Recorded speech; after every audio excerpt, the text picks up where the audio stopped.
El 29 de diciembre caí enferma en la cama. Mi marido, señalándome con el dedo, me gritó: «Vete a casa de tu madre. No traigas tu mala suerte a esta casa». Hice las maletas y me fui. Cuando el 3 de enero él vino a buscarme, se quedó, paralizado por el asombro. Me llamo Carmen. Tengo 38 años y trabajo como contable en una empresa constructora de Madrid. Llevaba casi 10 años casada y vivía con mi marido, Diego, y su madre, doña Pilar, en un piso de 3 habitaciones. No era inmenso, pero tampoco pequeño. Sin embargo, siempre sentía agobiante y asfixiante. Y no era por falta de espacio, sino porque en esa casa llevaba mucho tiempo viviendo en constante tensión, conteniéndome e intentando complacer a todos, especialmente en vísperas de Nochevieja, cuando este sentimiento se multiplicaba por 10. Cada año, a partir del 25 o 26 de diciembre, prácticamente no me sentaba. Limpieza a fondo, lavar las cortinas, pulir la cubertería de plata, comprar los purde, mariscos y el jamón, adobar el cordero, preparar los aperitivos, montar el árbol y el Belén. Casi todo recaía sobre mis hombros. Mi suegra solo estaba acostumbrada a dar órdenes, y mi marido, al pasar, me hacía la pregunta de rigor y de inmediato declaraba que tenía uno u otro asunto urgente que atender. Siempre me consolaba con la idea de que a la mujer de la casa le toca esforzarse un poco para que haya orden y la fiesta sea cálida y acogedora. El problema es que a otras personas se les agradece ese trabajo, pero mis esfuerzos se daban por sentados. La mañana del 29 de diciembre de aquel año estaba en el mercado eligiendo las últimas flores y las uvas de la suerte para la mesa festiva, cuando de repente me sentí fatal.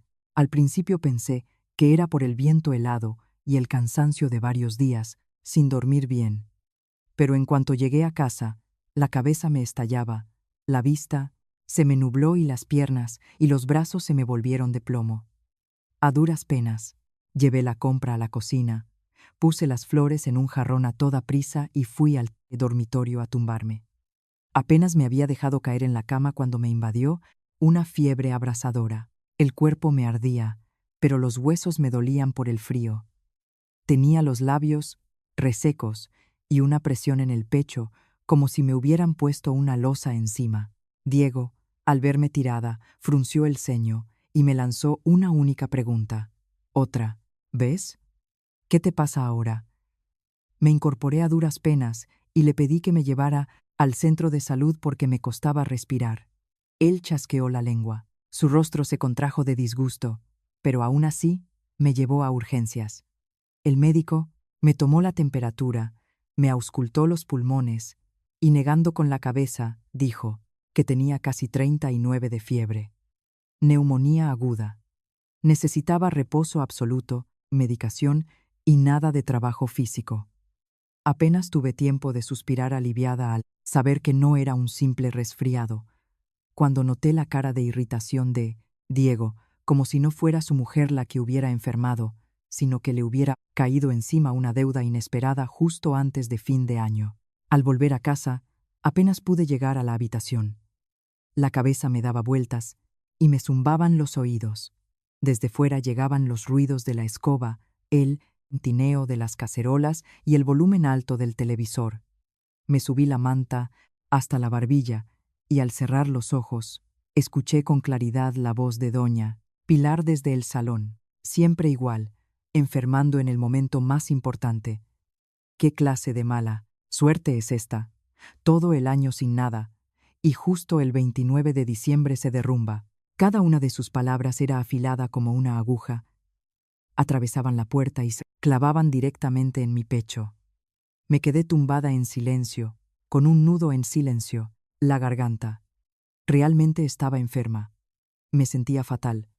Nadie quiere enfermar justo antes de las fiestas. Aproximadamente media hora después, escuché el ruido de los platos en la cocina y luego los murmullos de mi suegra. Las verduras sin pelar, el caldo sin hacer, los turrones, tirados de cualquier manera en la mesa. No sé hasta cuándo piensa seguir tumbada. Apretando los dientes, Me apoyé en los brazos y me senté. Sentía la cabeza pesada como el plomo. La habitación daba vueltas ante mis ojos, pero aún así intenté levantarme. Pensé que saldría a la cocina. Ayudaría en lo que pudiera, al menos para que no tuvieran motivo para llamarme perezosa. Pero apenas mis pies tocaron el suelo, mi cuerpo se balanceó hacia adelante. El mareo fue tan fuerte que me agarré al borde de la cama para no caer. En ese momento, Diego pasaba por allí. Al ver cómo me tambaleaba, no se apresuró a ayudarme. Hizo una mueca y me espetó. ¿Te vas a quedar ahí tirada comiendo a dos carrillos? ¿No eres capaz de hacer ni un par de cosas? Levanté los ojos hacia él, y tardé unos segundos en creer que de verdad me había dicho esas palabras. Intenté explicarme. De verdad me encuentro mal. El médico ha dicho que tengo neumonía.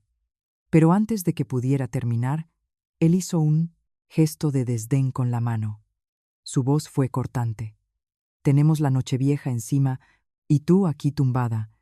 ¿Quién puede soportar esta mala suerte? La gente está de fiesta, alegre, y nosotros tenemos a una enferma tirada en casa. Me quedé helada.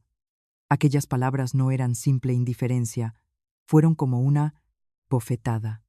Una bofetada muy dolorosa, porque venía de la persona con la que había compartido casi 10 años de mi vida. Le miré con la esperanza de ver al menos una gota de arrepentimiento, un poco de suavidad. Pero no, se dio la vuelta y se marchó, dejándome de pie en medio de la habitación, consumida por la fiebre y una humillación que me cortaba la respiración. Desde fuera, mi suegra añadió: una mujer en la casa que se derrumba por el menor estornudo solo trae desgracias a los demás. La atmósfera en el piso aquel día era insoportablemente pesada. Volví a la cama, me tapé con la manta, pero seguía temblando. Y el frío no venía solo de la enfermedad, venía de la gélida indiferencia que se manifestaba tan claramente ante mí. Y en ese preciso instante recordé cómo en los últimos meses Diego a menudo escondía el teléfono o llegaba tarde. A veces se pasaba mucho tiempo escribiéndose con alguien, y en cuanto yo aparecía, apagaba la pantalla al instante. Cada vez que le preguntaba, me respondía de forma cortante: es por trabajo. ¿Tú qué vas a entender de esto? Entonces yo me culpaba por ser desconfiada. Intentaba creer que mi marido estaba estresado, que los hombres también tenían sus problemas. Pero, tumbada en la cama el 29 de diciembre, escuchando las venenosas palabras de mi suegra y viendo la frialdad de mi marido, de repente tuve un extraño presentimiento. El presentimiento de que algo turbio estaba ocurriendo en esa casa, de que mi enfermedad era solo el principio y de que me esperaba algo mucho más grave. Pensaba que solo estaban descargando su enfado con un par de frases hirientes. Pensaba que, si me quedaba tumbada en silencio, me tomaba la medicina y me recuperaba, todo pasaría, como había ocurrido tantas veces. Pero incluso ahora, recordando aquella tarde del 29 de diciembre, un escalofrío me recorre la espalda, porque fue ese día cuando me di cuenta de que todos los agravios que había soportado durante casi 10 años eran solo una fina capa de polvo que ocultaba una crueldad profundamente arraigada. Muchos se preguntarán por qué aguanté tanto tiempo. La verdad es que, cuando me casé, no era una persona débil. Tenía un buen trabajo. Mis padres me enseñaron a valorar mi dignidad. Pero después de la boda, me convencí a mí misma de que en el matrimonio hay que saber ceder, y que siendo la nuera, debía ser más flexible.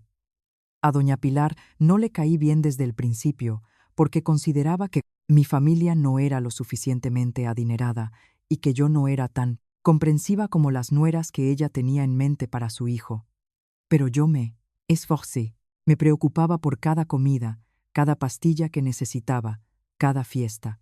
Tenía la esperanza de que mi sinceridad fuera valorada algún día, pero me equivoqué. Hay personas a las que, cuanto más cedes, más te pisan.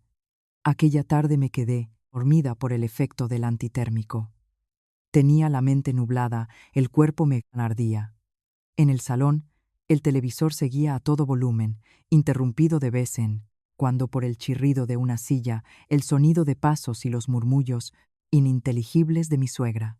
Estaba medio dormida cuando la puerta del dormitorio se abrió de golpe y chocó, con estruendo contra la pared, haciéndome sobresaltar. En el umbral estaba doña Pilar, con los brazos en jarras y un rostro pesado como el plomo. Ni el más mínimo indicio de compasión hacia una enferma. Me miró de arriba a abajo y pronunció con voz cortante cada palabra, como si me golpeara directamente en la cara. Ya que estás aquí tirada, vete a casa de tu madre, no traigas tu mal fario a nuestra casa. Me quedé paralizada, pensando que había oído mal. A través de fiebre, me pareció que simplemente estaba muy enfadada y hablaba en caliente. No, podía estar tratando así a su nuera enferma. Intenté sentarme. Mi voz era ronca. Pilar, de verdad estoy enferma. El médico me dijo que guardara reposo. Pero, antes de que terminara, me interrumpió. Su voz se volvió mordaz. Enferma, dice, todo el año sin nada. Y llega el 29 de diciembre y se cae, redonda.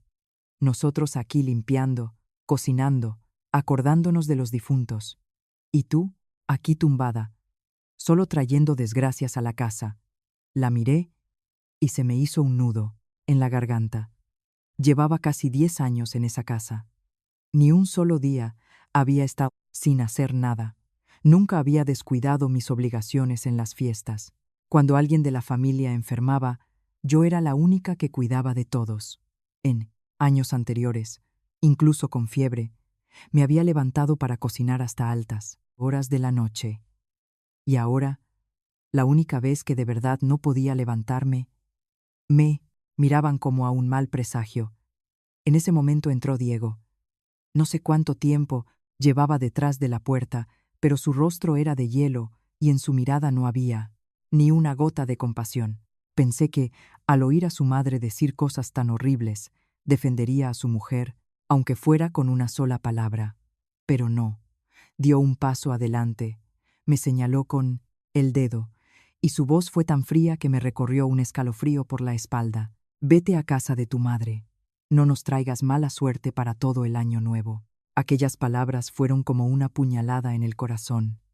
Miré a mi marido, al hombre que prometió protegerme, que me dio la mano ante nuestras familias y dijo que no dejaría que nadie me hiciera daño, pero en ese momento, en su rostro no había ni sombra de duda, ni vergüenza, ni arrepentimiento, y mucho menos amor.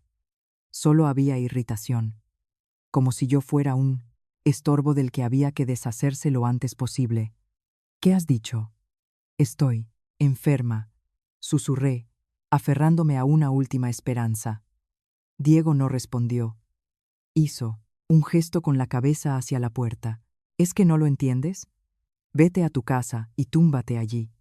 Nosotros nos estamos preparando para la Nochevieja. No hay nadie aquí para cuidar a una enferma. Solo consigue sacar a todos de quicio. Doña Pilar, a su lado, añadió con una sonrisa de desprecio. Esta casa no es para las que comen de balde justo antes la de las fiestas. Parece una mujer sana, pero a la mínima se echa a morir. Vete con tus padres y llórales a ellos. En ese momento, si dijera que no me dolió, mentiría, pero el dolor ya no era por la fiebre.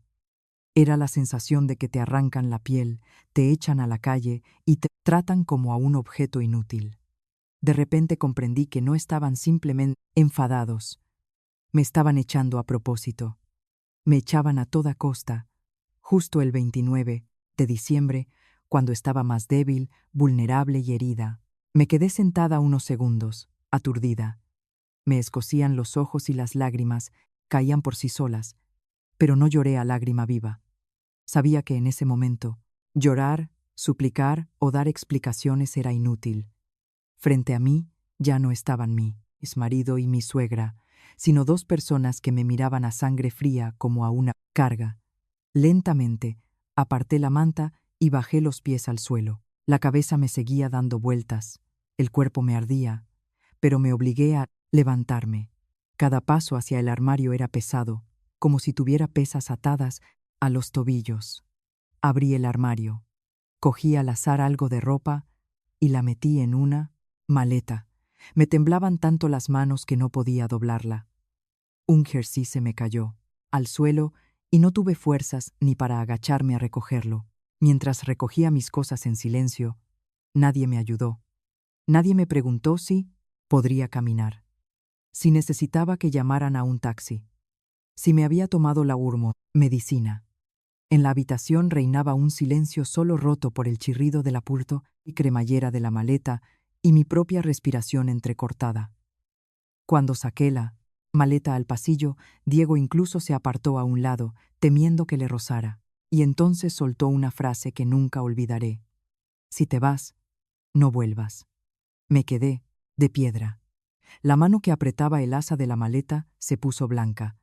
Me giré y miré esa casa. La casa donde había limpiado cada rincón, donde había pasado noches preparando caldos para mi suegra enferma, donde había ahorrado cada céntimo para reformar el salón. La casa a la que llamaba mi familia. Resultó que, a sus ojos, yo nunca había pertenecido realmente a ese lugar. Justo, en ese momento, parada en la puerta en la tarde del 29 de diciembre, mi corazón se enfrió. Ya no era solo tristeza, sino una lucidez aterradora. Comprendí que no me echaban por estar enferma. Y desde ese segundo, germinó en mi cabeza un pensamiento que antes no me habría atrevido a tener. No iba a suplicar, no me iba a arrastrar, sino que iba a averiguar por qué tenían tanta prisa por deshacerse de mí. Arrastré la maleta hasta el portal, las piernas me flaqueaban. El viento de aquella tarde madrileña prenavideña me golpeaba la cara con ráfagas heladas, pero mi cuerpo seguía ardiendo por la fiebre que no bajaba. Me apoyé en la pared, intentando recuperar el aliento, antes de pedir un Cabify.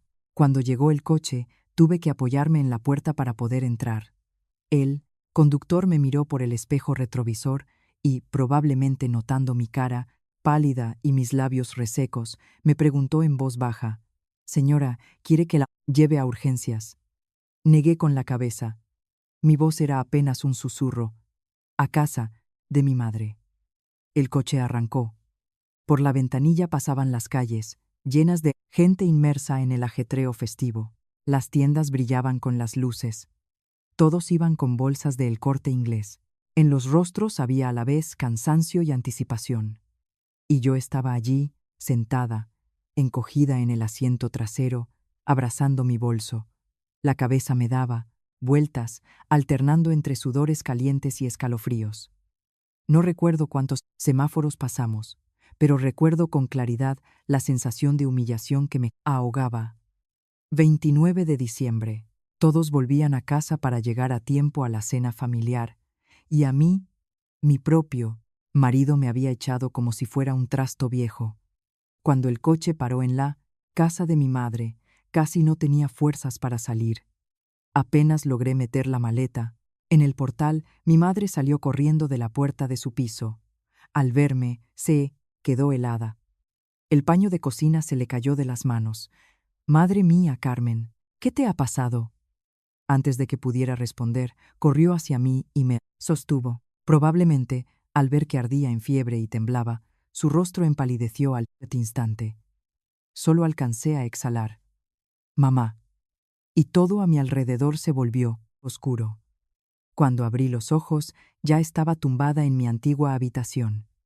El olor a infusión de valeriana, antitérmicos y la ropa de cama familiar se mezclaban, aportándome un alivio y un dolor agudo al mismo tiempo. Al otro lado de la puerta, mi madre hablaba con el médico de urgencias que había venido a domicilio. Escuché su voz ahogada. «¿Cómo se puede tratar así a tu propia mujer? Si está ardiendo en fiebre y se atreven a echarla a la calle». Cada palabra era una losa en mi corazón.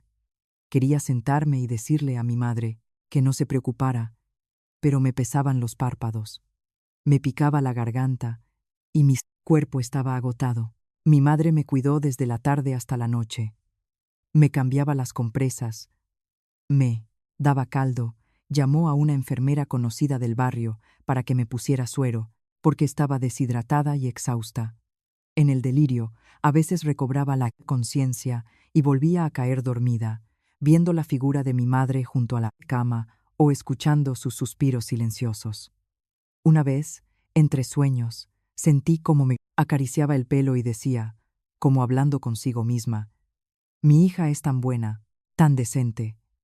¿Cómo ha podido ir a caer en una familia tan desalmada?» Yo la escuchaba y sentía un escozor en la nariz, pero no tenía fuerzas para llorar. Solo a la mañana siguiente la fiebre bajó un poco. Aún me dolía la cabeza y sentía presión en el pecho, pero mi mente se aclaró. Estaba tumbada, mirando al techo, con los pensamientos enredados. Si esto hubiera pasado en años anteriores, seguramente habría empezado a consolarme diciendo que era por el estrés de las fiestas, que todos estaban de los nervios y por eso habían dicho cosas de más. Pero no, lo que había ocurrido ayer fue demasiado cruel, demasiado definitivo. La forma en que Diego me señaló la puerta, cómo su madre le siguió el juego, como si siguieran un guión preparado de antemano. Cuanto más lo pensaba, menos parecía a un arrebato de ira. Empecé a recordar los acontecimientos recientes. Aquellas noches en que Diego se quedaba hasta tarde enviando mensajes en el Puna salón y, en cuanto yo aparecía, le daba la vuelta al móvil. Aquellas llamadas que contestaba en mitad de la noche, saliendo a la terraza y hablando en susurros para luego volver con cara de hielo. Cuando le preguntaba, respondía, irritado, «Es trabajo, no te metas». Entonces intentaba comprenderle, me culpaba a mí misma por desconfiar. Pero ahora, tumbada aquí, veía como todos esos detalles encajaban en un cuadro muy claro. De repente me acordé de mi móvil viejo. Lo había cambiado hacía unos meses y lo había dejado en el cajón del escritorio de esta habitación. Antes, por comodidad, Diego y yo usábamos la misma cuenta en la nube para sincronizar fotos y algunos datos. Cuando cambié de teléfono, me dio pereza cerrar la sesión, pensando que nunca lo necesitaría. Ese pensamiento hizo que mi corazón latiera más rápido. Me senté, despacio, abrí el cajón y saqué el móvil viejo. Las manos aún me temblaban un poco por la debilidad. Lo encendí y esperé a que cargara. El internet iba lento y cada icono que aparecía me hacía contener la respiración. Entré en los mensajes sincronizados y me desplacé hasta los más recientes.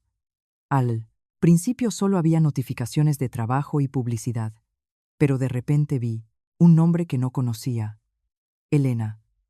Solo con esas 5 letras se me encogió el estómago de ansiedad. Pulsé sobre el chat y en el instante en que vi las primeras líneas, sentí que la sangre se me helaba en las venas. En cuanto se vaya de casa por las fiestas, nuestro plan funcionará. Ese mensaje lo había enviado ni más ni menos que Diego. Me quedé paralizada, mirando la pantalla. Una frase corta, pero fue como un cuchillo que lo rajó todo. ¿A qué? ¿Más intentaba aferrarme? ¿Quién era ella? Si no era yo, se vaya de casa por las fiestas. Si no era lo que pasó ayer cuando me echaron, significaba que mi salida de la casa mientras estaba enferma no había sido casualidad. No fue por mala suerte, no fue por irritación, fue por cálculo, un plan. Y alguien estaba esperando a que yo desapareciera de esa casa. Subí por la calle, conversación, y cuanto más leía, más frío sentía. En la habitación había silencio. Desde el patio llegaba la voz de mi madre preparando el desayuno, pero, en mi interior, rugía una tormenta. Apreté el teléfono hasta que se me blanquearon los nudillos. En mi cabeza se formaba lentamente una sospecha aterradora. Si me habían echado a propósito en estas fechas, ¿qué planeaban hacer en esa casa durante mi ausencia? Me quedé mucho tiempo inmóvil, sin apartar los ojos de la pantalla del viejo teléfono. El sentimiento que experimentaba ya no era solo dolor, sino un frío glacial que me bajaba desde la nuca hasta el final de la espalda. Si antes solo sospechaba que mi expulsión había sido orquestada, ahora comprendía que todo era mucho más oscuro de lo que podría haber imaginado. Respiré hondo, intentando calmar el temblor de mis manos, y seguí leyendo los mensajes antiguos. Cuanto más leía, más se me encogía el corazón. Las conversaciones entre Diego y Elena habían empezado hacía meses. Llevaban juntos más de un año. Al principio eran preguntas inocentes, quejas sobre el trabajo, dulces palabras de consuelo, que poco a poco se convirtieron en confesiones de cuánto se echaban, de menos, encuentros secretos y conversaciones que hacían que el suelo se hundiera bajo mis pies. El hombre que en casa siempre estaba irritado con su mujer, y después de cenar, hundía la cara en el móvil, resultaba ser tan paciente y tierno con otra mujer. Recordé claramente quién era Elena. Había trabajado un tiempo con Diego y luego se fue a otra empresa. Era un par de años mayor que yo, sabía hablar muy bien, siempre parecía experimentada y suave, pero en sus ojos siempre había un brillo, agudo y desagradable.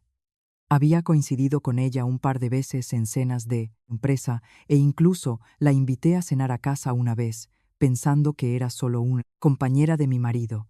Por aquel entonces, Elena acababa de divorciarse y se quejaba constantemente de Cuna, lo duro que era, de cómo la habían traicionado y de cómo soñaba con encontrar un puerto seguro.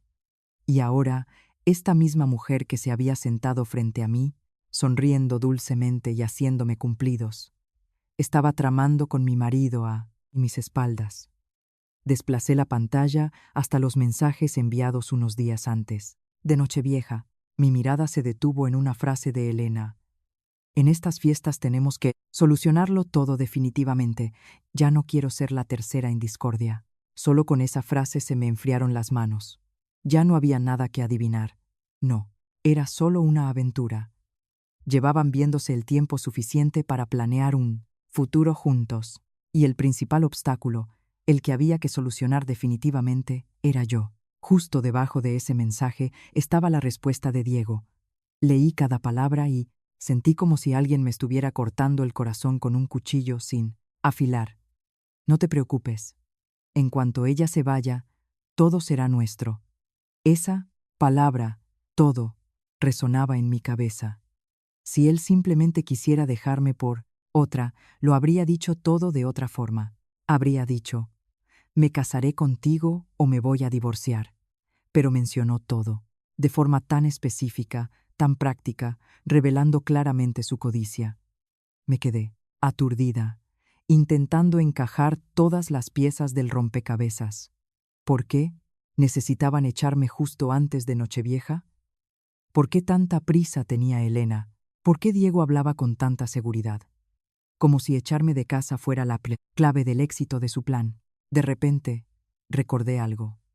Aproximadamente hacía un mes, Diego me había preguntado varias veces, sin motivo aparente, por las escrituras del piso.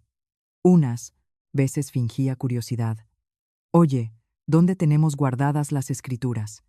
Por si, alguna vez, necesitamos compulsar algo. Otras, lanzaba indirectas. Es un poco incómodo que el piso esté solo a tu nombre. Los matrimonios deberían compartir la propiedad. Así es más fácil. Una vez, incluso se sentó a mi lado y, con una voz inusualmente suave, me dijo, he estado pensando en pedir un crédito para expandir el negocio. ¿Por qué no avalamos con el piso un tiempo? Entonces me negué en redondo, porque ese piso había sido un regalo de mis padres, comprado antes de casarnos. Un bien privativo. No quería tocarlo. Él se ofendió, diciendo que no confiaba en mí, propio marido. Yo pensé que solo era orgullo masculino herido. Resultó que todas esas preguntas no eran casualidad. Con este pensamiento, la cabeza me daba vueltas. El piso estaba a mi nombre. Era mi propiedad exclusiva, aquello por lo que mis padres habían ahorrado toda su vida para que su hija tuviera un colchón. Si me habían echado a propósito estando enferma, y además en plena época festiva, cuando todos los vecinos están ocupados y las notarías y registros funcionan a medio gas. Lo más probable es que estuvieran intentando hacer algo con los documentos del piso, engañarme para que firmara algo, falsificar documentos, traer compradores, tasarlo, pedir un préstamo. Las consecuencias podían ser mucho más aterradoras que una simple infidelidad. Inmediatamente cogí el teléfono y llamé a casa. 1, tono, 2, 3. Nadie lo cogía. Llamé al móvil de Diego, varios tonos, y luego cortó la llamada. Llamé al teléfono fijo de mi suegra. El mismo silencio. La ansiedad crecía. Normalmente, por muy enfadados que estuvieran, habrían descolgado para gritarme, para descargar su rabia. Y aquí, un silencio absoluto, como si estuvieran tan ocupados con algo importante que no querían que les molestaran. Mientras estaba allí sentada, perpleja, el móvil vibró.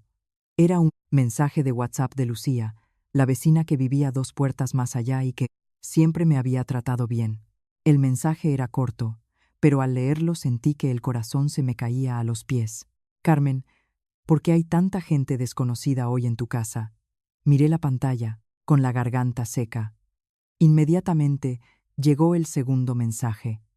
He visto que esta mañana ha venido una mujer muy arreglada, y luego han entrado 2 hombres con maletines. Tu suegra se asoma todo el rato al pasillo. ¿Ha pasado algo? En ese momento, mis dudas se disiparon. Todos mis miedos se estaban haciendo realidad, mientras yo yacía postrada en casa de mi madre, aún sin recuperarme del shock de haber sido echada por mi marido. En mi propia casa estaban recibiendo a extraños, no a uno, sino a varios. Una mujer desconocida, 2 hombres con maletines. Sumando esto a los mensajes que había leído, comprendí que no podía ser una visita normal. Apreté el móvil, sintiendo a la vez ira y un terror helado. Resulta que el verdadero objetivo de echarme no era para que pudieran verse libremente, ni para humillarme durante las fiestas. Habían aprovechado mi ausencia para llevar a cabo un plan mucho mayor, un plan premeditado en el que participaban extraños con un objetivo claro. Y ese objetivo, con toda probabilidad, era mi piso. Levanté la cabeza y miré por la ventana. Era el día antes de Nochevieja, y hacía un sol de invierno brillante. En la calle la gente seguía apurada con las compras. Pero en mi alma todo se había oscurecido. Comprendí que, si seguía sin hacer nada, en poco tiempo perdería no solo a mi marido, sino el último pilar de mi vida. Y en ese preciso instante cruzó por mente un pensamiento tan frío que me asustó a mí misma. Tenía que averiguar a qué juego estaban jugando a mis espaldas en mi propia casa. Me quedé quieta, unos segundos, obligándome a respirar más despacio. Si yo fuera la de hace unos años, probablemente habría empezado a llamar presa del pánico y a montar un escándalo. Me habría echado a llorar y habría salido corriendo a la calle, a pesar de estar enferma. Pero por alguna razón, justo en el momento en que me arrinconaban, mi mente se volvió cristalina. Supongo que, por mis años trabajando como contable, me había acostumbrado a que, cuanto más enredada es la situación, más tranquilo debes actuar, deshaciendo los nudos uno a uno. El pánico no me ayudaría a conservar el piso, y las lágrimas no conmoverían a los que tejían intrigas a mis espaldas. Necesitaba comprobar rápidamente qué tenía entre manos y hasta dónde podían llegar. Abrí el cajón de la mesilla y saqué la carpeta de documentos que mi madre siempre me guardaba. Por suerte, los papeles más importantes nunca se los dejé a mi marido. Las escrituras originales de propiedad, el documento de donación de mis padres, el libro de familia, algunos contratos relacionados con el piso, de todo había. Hecho fotocopias en su momento y lo guardaba por separado. Hojeé los documentos, comprobando cada línea, cada firma. El piso seguía a mi nombre. La donación de bienes privativos antes del matrimonio estaba allí. No había ningún poder notarial a nombre de Diego.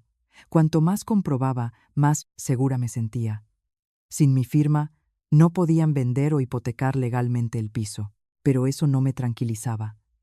Unas personas que me habían estado engañando a mis espaldas durante más de un año y me habían echado en plenas fiestas eran perfectamente capaces de recurrir a trucos más sucios, obligarme a firmar a la fuerza, falsificar mi firma o traer a compradores para cobrar una señal, a ras, y crear la apariencia de una venta consumada, mientras Revisaba los papeles. Un recuerdo brilló en mi cabeza, breve pero suficiente, para que el corazón me latiera más rápido. Hacía medio año, después de que entraran a robar a plena luz del día en un piso del barrio, había instalado discretamente unas cámaras de videovigilancia. No por desconfianza, sino simplemente porque Diego solía irse pronto y llegar tarde, y mi suegra se quedaba sola. Con las cámaras me sentía más segura. Puse una en el salón, otra en la entrada y otra en la cocina, y descargué una aplicación en mi móvil para verlas a distancia.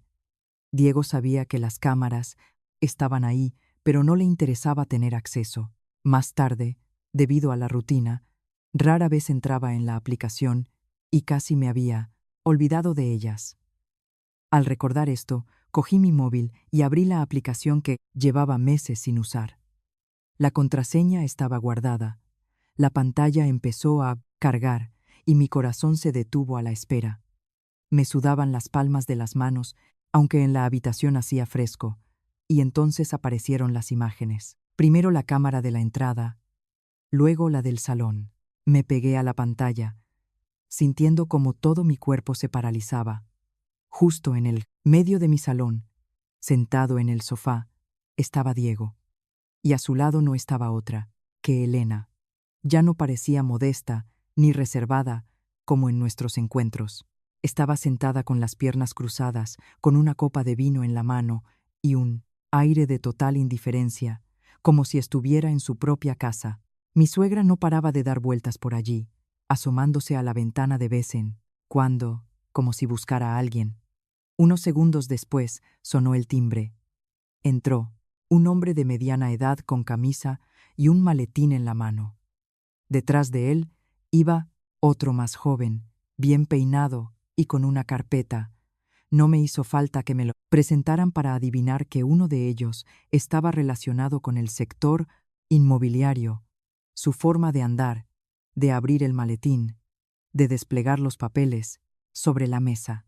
Lo entendí todo. Conteniendo la respiración, subí el volumen. El sonido de la cámara no era muy nítido, pero se podían entender fragmentos de las frases. El hombre mayor abrió la carpeta, señaló algo y empezó a hablar en voz baja. Diego se inclinó, asintiendo. Mi suegra preguntó ansiosa si se podía hacer todo más rápido, que alargarlo era peligroso. El hombre respondió algo, y entonces oí claramente una frase de Diego, pronunciada a media voz pero con evidente impaciencia. Preparen los documentos. Todo tiene que estar firmado antes del día 3. Antes del día 3. Esas palabras me pusieron la piel de gallina. Eso significaba que de verdad estaban intentando cerrar algo durante las fiestas, algo relacionado con los documentos, algo que podría irse al traste si yo volvía el día 3 o 4, después de Año Nuevo. Apreté el móvil con fuerza, sin quitar los ojos de la pantalla. Elena en ese momento sonrió con desdén y se recostó en el sofá. Su voz era gélida. Esa mujer no se atreverá a volver. Al oír eso, sentí como un fuego se encendía en mi pecho. Sus palabras no eran una simple suposición, sino un desprecio abierto, hasta el extremo cínico, hacia mí. Inmediatamente después, Diego soltó una carcajada. En casi 10 años de convivencia, nunca le había visto una sonrisa así. Dijo, sin la menor duda, es demasiado débil. La echamos y se fue. Me quedé paralizada. Débil.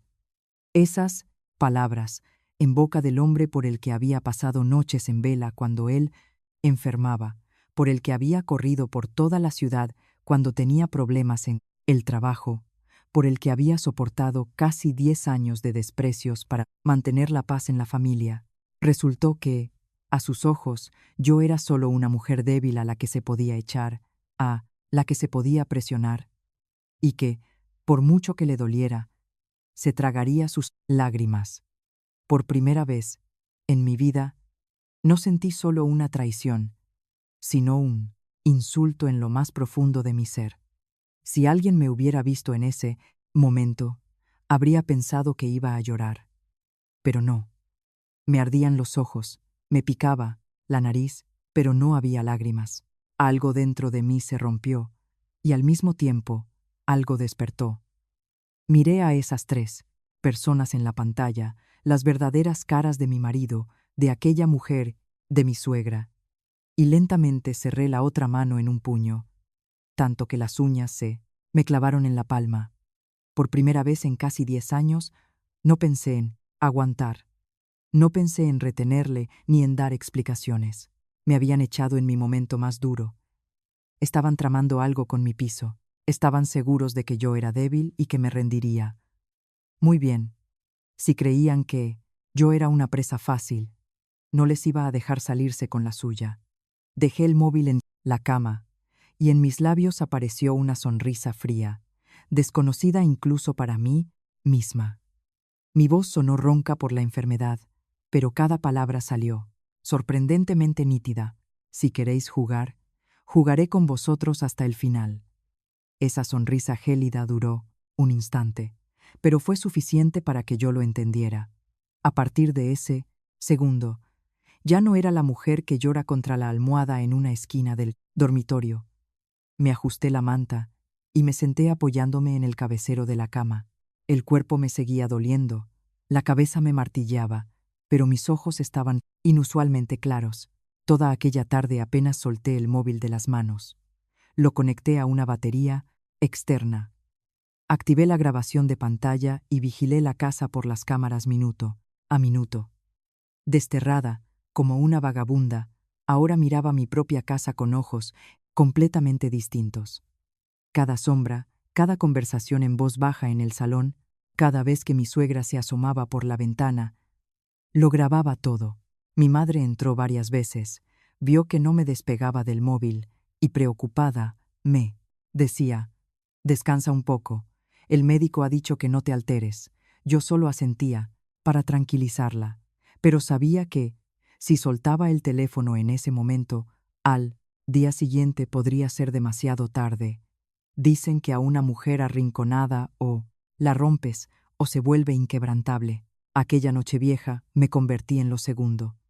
Hacia las 9 de la noche, la cámara del salón mostró una escena que me dejó los dedos dormidos. Elena bajaba por el pasillo, pero lo que me dejó pasmada no fue su descarada presencia en mi casa, sino lo que llevaba puesto. Era mi pijama de color crema con florecitas azules. Una tela suave que me gustaba mucho. Lo había comprado yo misma en las rebajas a principios del invierno. Recuerdo que Diego me dijo que ese color me sentaba bien. Y ahora, esa mujer se paseaba con él por mi salón como si fuera la dueña absoluta. Elena se sentó en el sofá, cruzando las piernas con naturalidad, y se volvió hacia Diego con una sonrisa. Un instante después, Diego entró con un plato de jamón que acababa de cortar su madre y se sentó a su lado. Ya no se escondía como en sus mensajes secretos. Lo hacía delante de la cámara, en mi propia casa. Abrazó a Elena por los hombros, atrayéndola hacia él, y pronunció entre risas una frase que casi hizo que se me parara el corazón. «Ahora esta es tu casa. No tengas miedo». Me quedé petrificada. Hay palabras que hieren más que un grito. «Ahora esta es tu casa». Esa sola frase bastó para disipar todas mis últimas ilusiones. Ya no eran sospechas ni aventuras furtivas. Abiertamente me consideraban borrada de sus vidas, y mi casa, un objeto que pronto pasaría a manos de otra. Me tapé la boca con la mano, no para contener las lágrimas, sino para ahogar las náuseas que me subían por la garganta. Dolía, pero, extrañamente, mi mente se volvía cada vez más clara. Cuanto más nítidamente veía sus verdaderas caras, menos debilidad quedaba en mí. Hacia las 10 de la noche sonó el timbre. La cámara de la entrada volvió a mostrar a aquellos 2 hombres, uno con el maletín y el otro con la carpeta de documentos. Mi suegra abrió a toda prisa, mirando a ambos lados del rellano con cautela antes de dejarlos entrar. Apenas se sentaron, ella sacó del mueble un fajo de documentos cuidadosamente ordenados en una funda de plástico. Entrecerré los ojos, el corazón me latía 1000 por hora, aunque la imagen no era del todo nítida. Reconocí el sello rojo, característico de las copias compulsadas ante notario. Mi suegra las puso sobre la mesa y, aunque hablaba en voz baja, el micrófono de la cámara captó las palabras con claridad. Hay que hacerlo todo rápido, antes del día 3. Si ella vuelve, se estropeará todo. De inmediato, amplié la imagen. Los papeles reflejaban la luz, pero en la primera hoja se veía vagamente el membrete y el sello. Miré fijamente durante unos segundos, y se me durmió el cuero cabelludo. Era una fotocopia de las escrituras de propiedad del piso, registrado a mi nombre. Sin duda alguna, la posición del sello, el clip, incluso la marca del bolígrafo azul en el margen que había dejado por accidente cuando hice la copia. Todo era mío. No se limitaban a hablar. Ya estaban rebuscando entre mis documentos, preparando papeles y discutiéndolo todo con extraños en plena Nochevieja. Todavía intentaba mantener la calma cuando me llegó otra frase que me heló la sangre.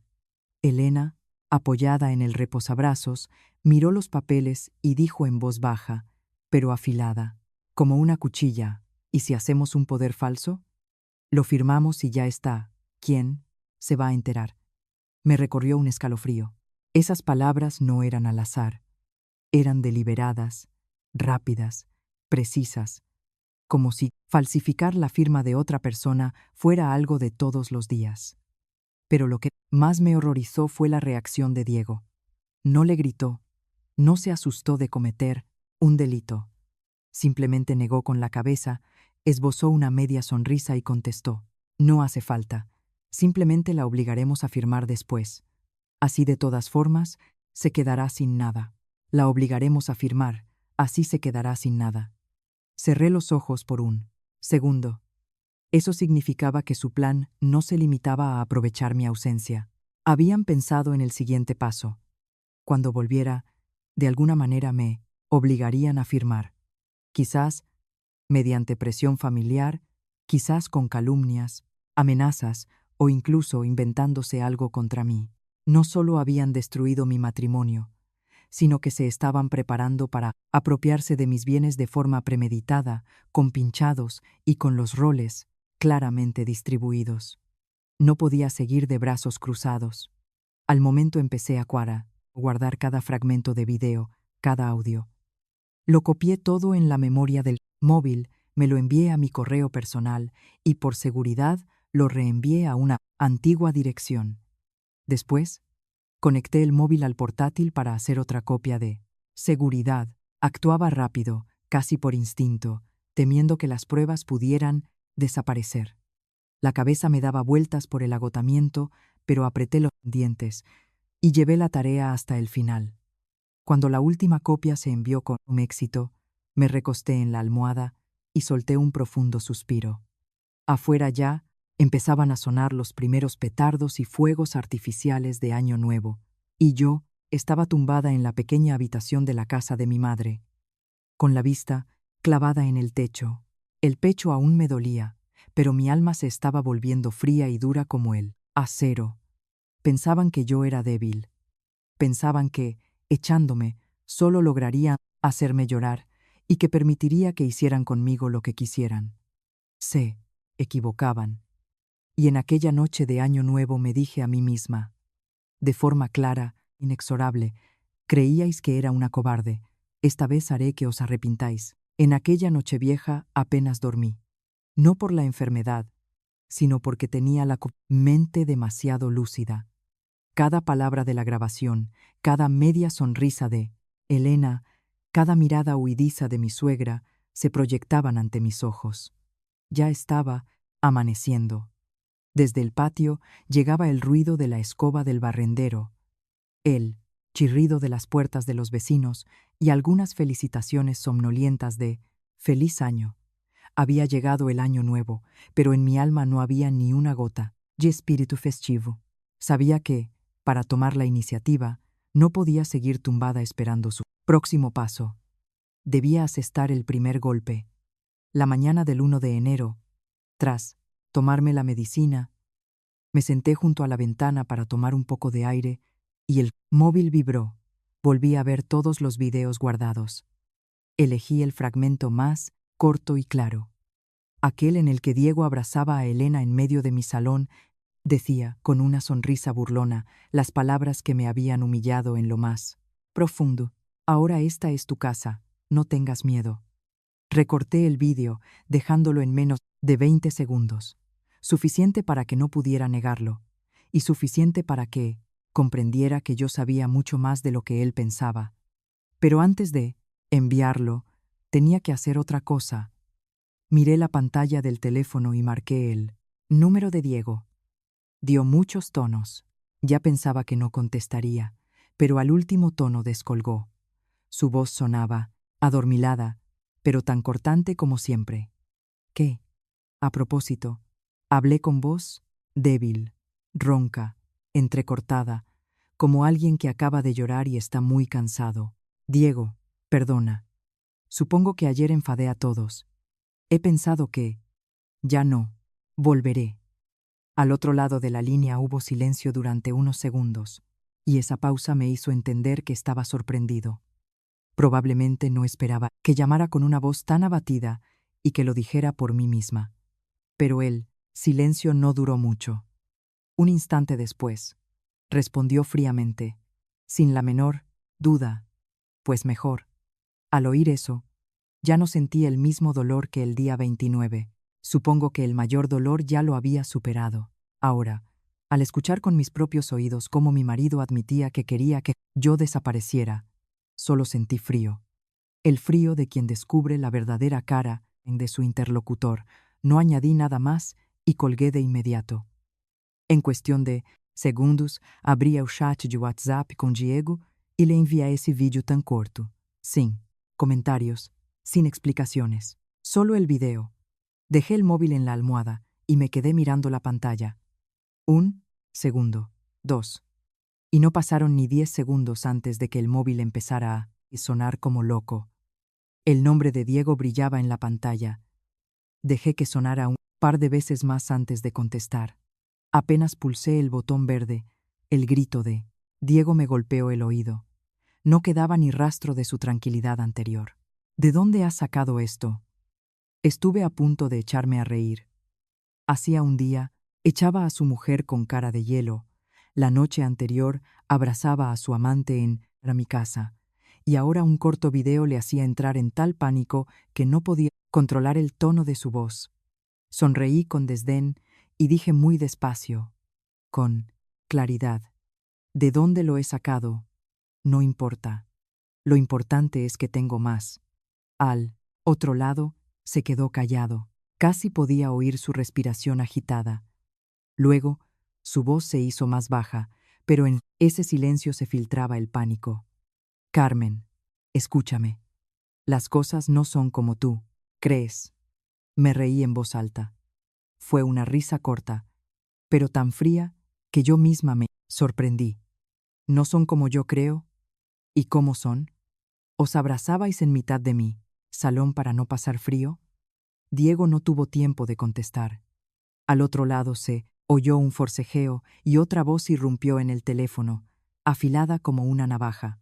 Mi suegra, obviamente, le había arrancado el teléfono a su hijo. Su voz sonaba contenida.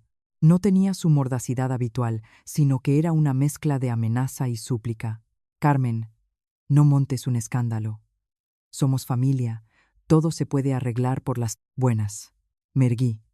Antes, al escuchar la palabra familia, quizás me habría ablandado, pero ahora no. Respondí de inmediato, sin miedo, sin rodeos. ¿Qué familia? Una familia que me echa a la calle estando enferma para robarme mi casa. Al otro lado se hizo un silencio sepulcral. Y ese silencio me dejó claro que mi primer golpe había dado en el blanco. Solo alguien a quien le han pinchado en su punto más vulnerable callaría así. Mi suegra no empezó a gritar. Diego no se atrevió a intervenir.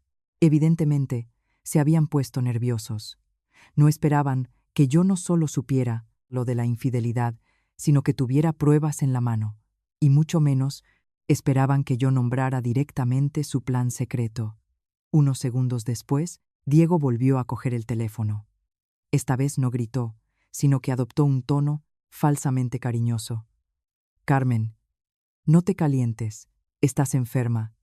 No te imagines cosas que no son. Deja que vaya a recogerte y lo hablamos todo. Apreté el móvil y miré el pálido sol de invierno por la ventana. ¿Venir a recogerme? ¿Para qué? Para obligarme a firmar algo, para montar otro teatro de la familia feliz. Sonreí con sarcasmo y no le dejé terminar. No hace falta que vengas.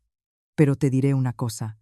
Hice una pausa para que entendiera que no bromeaba, y luego añadí despacio y con claridad, como intentéis tocar mi propiedad. Le contaré a toda la familia qué clase de gentuza sois. Esta vez, al otro lado del teléfono, se hizo un silencio absoluto. Nadie gritó, nadie me dio lecciones morales. Nadie se atrevió a decir una palabra. Oí un suspiro pesado, luego unos pasos y la voz de doña Pilar, que parecía haber apartado a su hijo a un lado para susurrarle algo. Me los imaginé en medio del salón, pálidos, pasándose el teléfono como una patata caliente. No esperé más y colgué yo misma. Dejando el móvil, me apoyé en el respaldo de la cama. El cuerpo todavía estaba débil. Me presionaba el pecho y me dolía la cabeza, pero en el alma tenía un sentimiento muy distinto. No era regodeo, no era alegría, sino la sensación de alguien que por fin ha comprendido que ya no la pueden arrinconar. Todos estos años había sido tan complaciente que pensaban que era incapaz de resistirme. Pero esta vez tenía que demostrarles que no soy de esas mujeres a las que se puede echar y robar sin consecuencias. Y esa mañana del 1 de enero, comprendí claramente que este golpe era solo el principio. A juzgar por su pánico, sentí por primera vez que ahora no eran mis manos las que temblaban. Pensé que después de la llamada matutina del 1 de enero, se esconderían al menos un par de días para replantear su táctica. Cualquier persona normal, al descubrir que su adversario tiene pruebas de una infidelidad y de un intento de estafa patrimonial, se asustaría y daría un paso atrás. Pero olvidaba una cosa. Los que son capaces de echar a su mujer enferma de casa el 29 de diciembre ya no conocen el miedo de la gente decente. No retrocedieron. Al contrario, pasaron al ataque de una forma más fuerte, más sucia, más desesperada. La mañana del 2 de enero apenas me había tomado la medicina y me había sentado junto a la ventana para tomar un poco de aire. El móvil vibró. Un mensaje de Diego. Corto, de un terror glacial. Si quieres, hacerlo por las buenas. Ven y firma los papeles del divorcio. Me quedé mirando la pantalla. Ni una palabra de disculpa, ni explicaciones, ni una gota de vergüenza después de todo lo que había descubierto. Solo un ultimátum, como si le estuviera dando una orden a una empleada. Debajo, adjuntó un archivo con una fotografía. Lo abrí. Era el escaneo de un acuerdo de divorcio, convenio regulador, ya redactado. Fui, leyendo línea por línea, y las comisuras de mis labios empezaron a curvarse hacia arriba lentamente, no de alegría, sino porque el nivel de su avaricia y descaro superaba mis peores expectativas. En el documento, la causa del divorcio estaba redactada de forma muy suave. Los cónyuges no concuerdan en caracteres y deciden por mutuo acuerdo cesar la convivencia marital. Pero lo más interesante estaba más abajo. Yo, Carmen García, renuncio voluntariamente a todos los derechos sobre el patrimonio conjunto y declaro no tener ninguna reclamación sobre la vivienda, fondos, monetarios o bienes materiales después del divorcio. Me reí en voz alta, seca, amargamente. Así que no solo querían echarme de casa, querían que yo misma firmara un papel, legalizando sus actos. Querían convertirme de una víctima traicionada en una mendiga voluntaria, para que después, si alguien preguntaba, pudieran enseñar ese papel, y listo, ellos estaban limpios, tenían razón y nadie les reprocharía nada. Calculadores hasta dar asco. No tuve tiempo de responder cuando sonó el teléfono. Era el número de la prima, hermana de Diego, la tía Rosa. Dudé un momento. pero terminé contestando.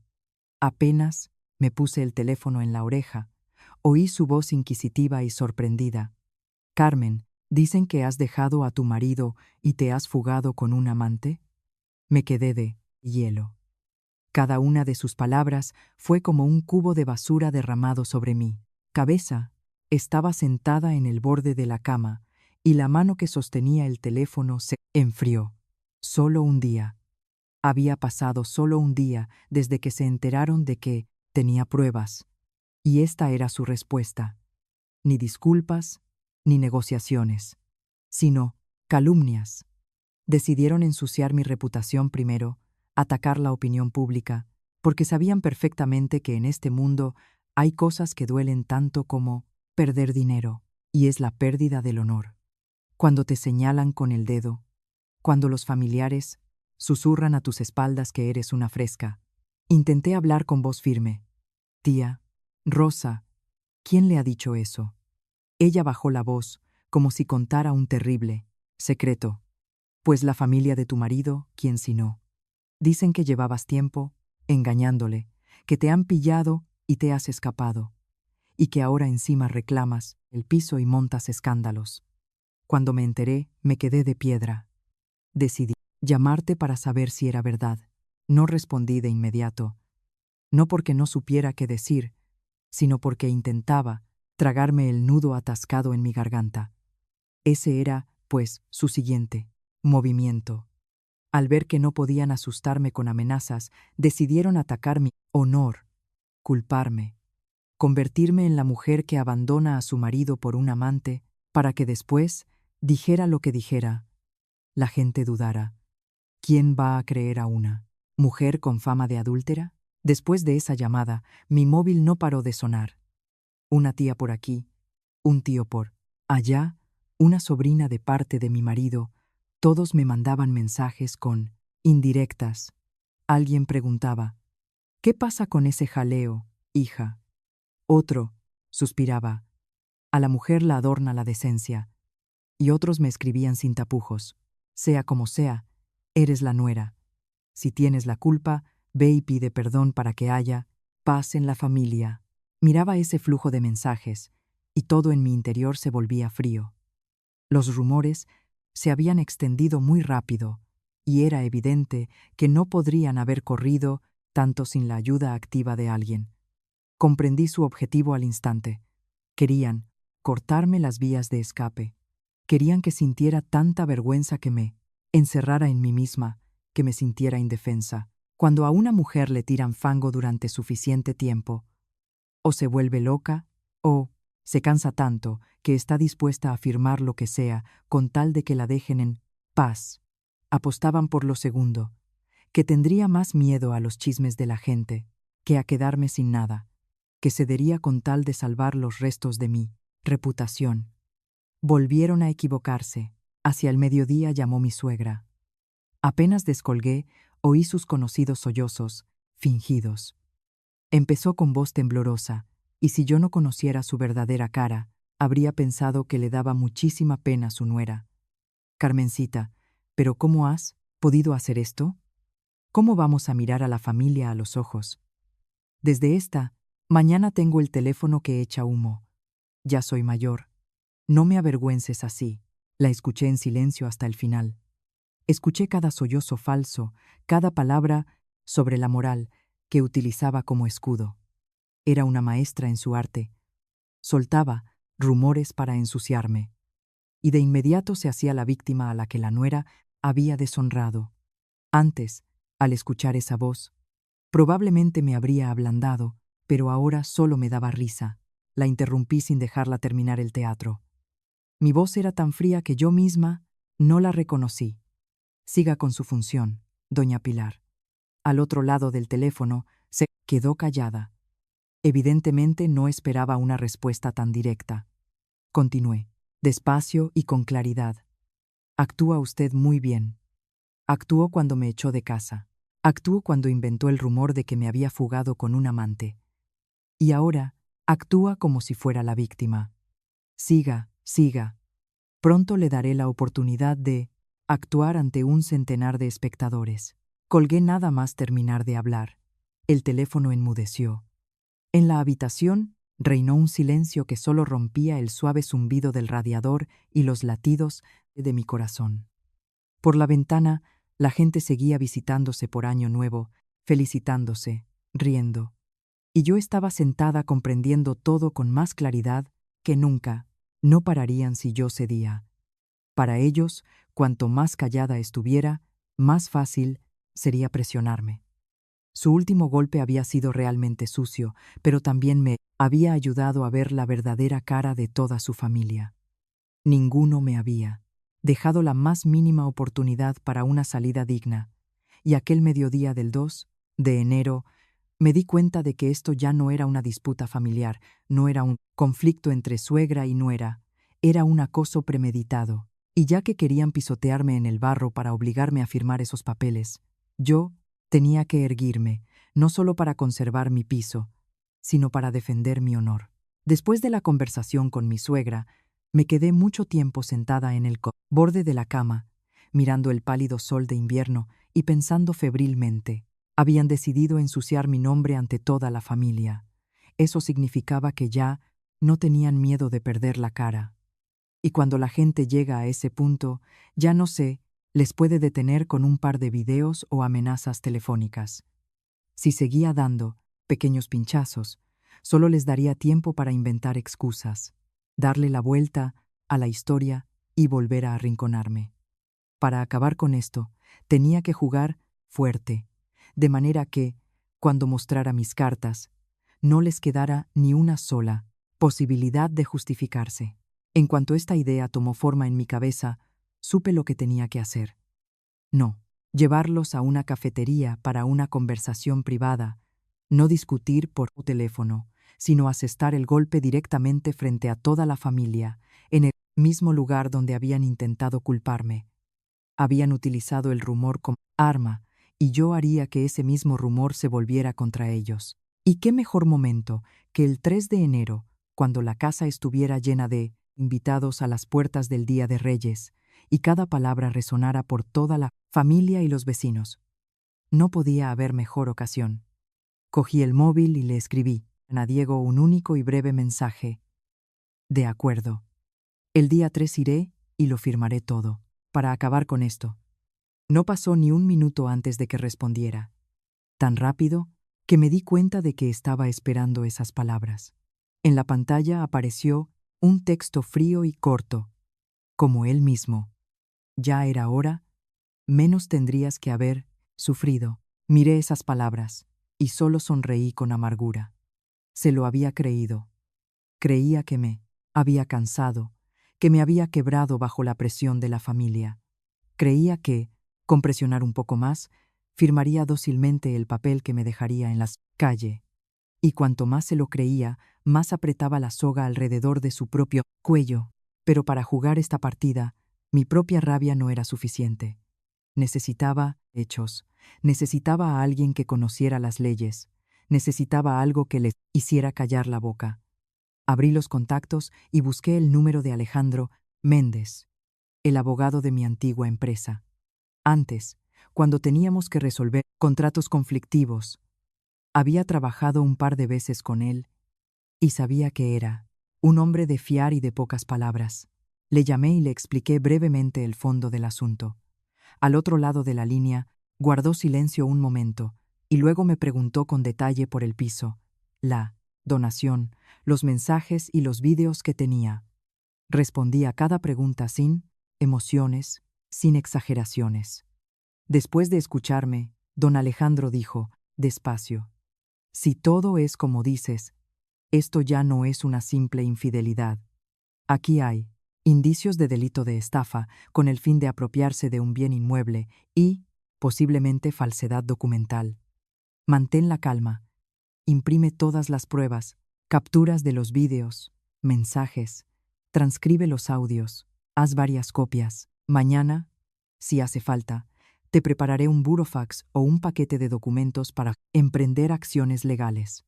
Al escuchar esto, sentí cómo se forjaba un pilar en mi interior.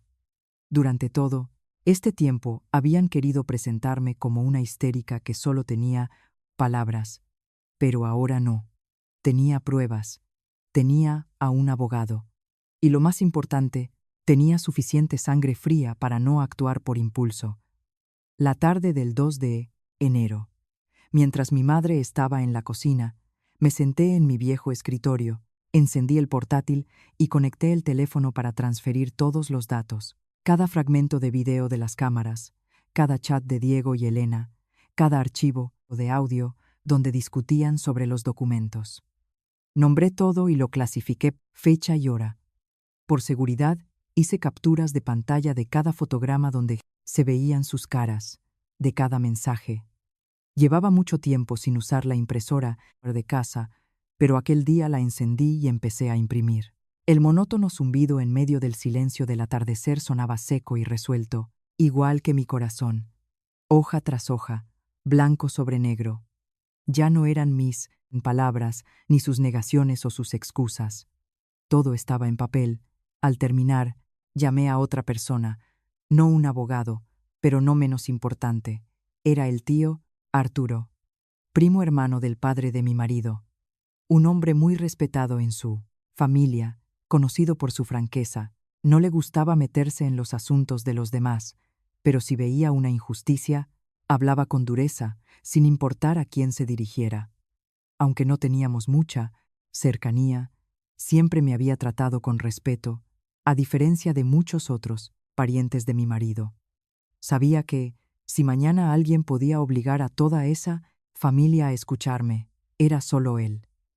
Le expliqué con cuidado que el 3 de enero iría a verlos para resolver de forma definitiva un asunto muy importante, y le pedí que, si le era posible, se pasara una horita por allí, porque necesitaba un testigo y a alguien cuya autoridad obligara a todos a escucharme hasta el final. El tío Arturo no empezó a hacer preguntas.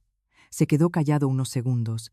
Dijo: «Está bien, el día 3 estaré allí. Si de verdad han tramado algo sucio, no tengas miedo, allí me tendrás». Al colgar el teléfono, sentí que por fin podía soltar el aire. Todo el día tuve la mente tensa como una cuerda. Solo con él, acuerdo del tío Arturo, sentí que la partida empezaba a jugarse con mis reglas. Ellos creían que me estaban tendiendo una trampa para obligarme a firmar los papeles. Pero no.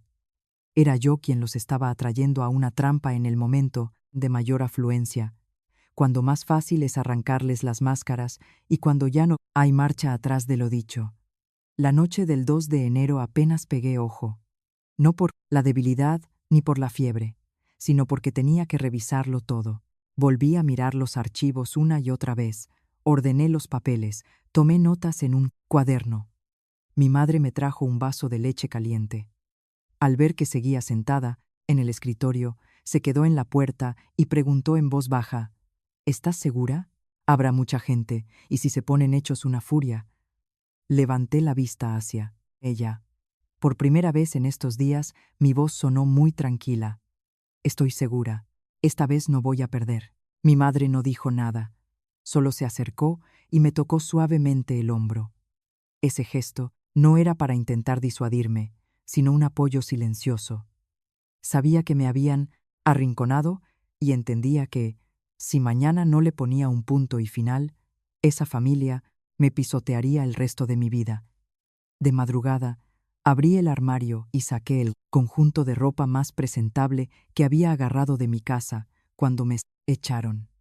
Elegí una blusa oscura y sobria y una falda, no para gustarle a nadie, sino para que mañana, al entrar en esa casa, no me pareciera en nada a aquella mujer con fiebre y ojos llorosos a la que habían echado a la calle con humillación.